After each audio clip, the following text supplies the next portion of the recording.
RDJ doctor ഡൂമായിട്ട് announce ചെയ്യുന്ന ആ ഒരു സമയം തൊട്ട് വെയിറ്റ് ചെയ്തായിരുന്നു ഫാന്റാസ്റ്റിക് ഫോറിന് വേണ്ടിയിട്ട്. കാരണം അതിലേക്കുള്ളൊരു ഡയറക്റ്റ് കണക്ഷൻ എന്തായാലും ഫാന്റാസ്റ്റിക് ഫോർ വഴിയാണ് കൊടുക്കാനുള്ളത് നമുക്ക് ഉറപ്പായിരുന്നു. സിനിമ നിങ്ങൾക്ക് കാണണമെന്നുണ്ടെങ്കിൽ തീർച്ചയായിട്ടും പോയി കാണാം. ഒരു വേർത്ത് വാച്ച് തന്നെയാണ്.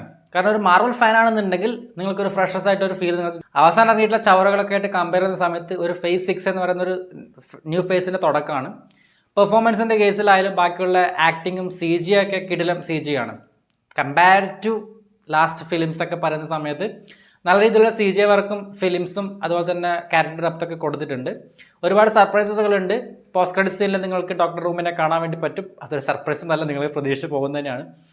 അങ്ങനെ മൊത്തത്തിൽ ഒരു കുഴപ്പമൊന്നുമില്ലാതെ ഒരു വൺ ടൈം വാച്ചബിളായിട്ട് നമുക്ക് വേർത്ത് വാച്ചായിട്ട് കാണാൻ പറ്റുന്ന ഒരു സൂപ്പർ ഹീറോ സിനിമ. അത് ഒരു സൂപ്പർ ഹീറോ, മാർവലിൻ്റെ സൂപ്പർ ഹീറോ സിനിമ എന്നൊക്കെ പറയുന്ന സമയത്ത് അതിൽ നിന്ന് എന്തൊക്കെ നിങ്ങൾ പ്രതീക്ഷിക്കും, എന്തൊക്കെ നിങ്ങൾക്ക് അതിൽ നിന്ന് കിട്ടും എന്നൊക്കെ നിങ്ങൾക്ക് തന്നെ അറിയാമല്ലോ. അതൊക്കെ കിട്ടും. അതിൻ്റെ വലിയൊരു വേർഷൻ ഒന്നല്ല, ഭയങ്കര മാർവലസ് ആയിട്ടുള്ളൊരു സംഭവം എന്നൊന്നല്ല. പക്ഷേ ഞാൻ പറഞ്ഞതുപോലെ തന്നെ ഒരു വൺ ടൈം വാച്ചബിളായിട്ട് നിങ്ങൾക്ക് കാണാൻ വേണ്ടി പറ്റുന്ന 3D എക്സ്പീരിയൻസ് ചെയ്യാൻ പറ്റുന്ന ഒരു സിമ്പിൾ, ഹമ്പിൾ ആൻഡ് കോംപ്ലക്സിറ്റി ഒന്നും ഇല്ലാത്ത സിമ്പിൾ ആയിട്ടുള്ളൊരു സ്റ്റോറിയൊക്കെ വെച്ചിട്ടുള്ള നല്ലൊരു പടം. അത്ര തന്നെ.